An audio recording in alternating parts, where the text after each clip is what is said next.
ওনাকে অনুরোধ করছি যে ভাই এটা অমুকের ঘেরেন না, এটা কে কি করেছে, আমি একজন সাধারণ ব্যবসায়ী, আমার এগুলো ভাঙেন না। এই ভাঙ্গার কথা বলতে আমাকে কমপক্ষে 12 থেকে 14টা দাও মেরে দেয়। অলরেডি আমার গায়ে 3টে দাগ আছে, হাতে আমার 42টে সিলাই চলেছি এখন বর্তমান।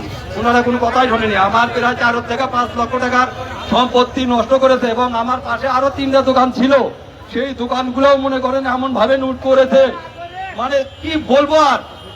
আল্লাহ পাক আমাকে বাঁচাইছে, তাছাড়া আমি আজকে মারাই যেতাম আপনার কাছ থেকে। ওনারা কোনো কথাই শোনে না।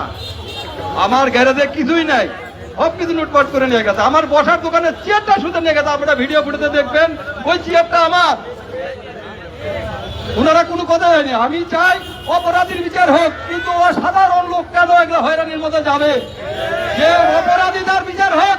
আমি একজন বিএনপির কর্মী এবং শ্রমিক দলের সভাপতি 18 নম্বর ওয়ার্ডে, আমার উপরে নির্যাতন হচ্ছে, তারা কোনো কথাই শোনেনি।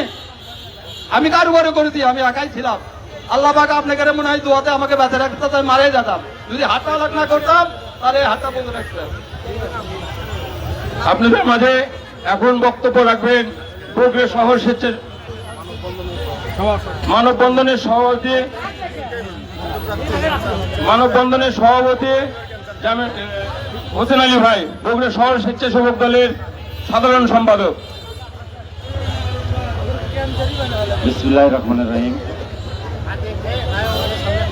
আজকের এই মানববন্ধনে সকল পর্যায়ের নেতৃবৃন্দ এবং সাধারণ অত্র এলাকার সাধারণ জনগণ এবং মা বোনেরা এবং আমাদের রাজনীতির সকল পর্যায়ের নেতৃবৃন্দ এবং আমার সামনে উপস্থিত সাংবাদিক বৃন্দ, মিডিয়া নেতৃবৃন্দ, সবাইকে জানাচ্ছি সালাম, আসসালামু আলাইকুম।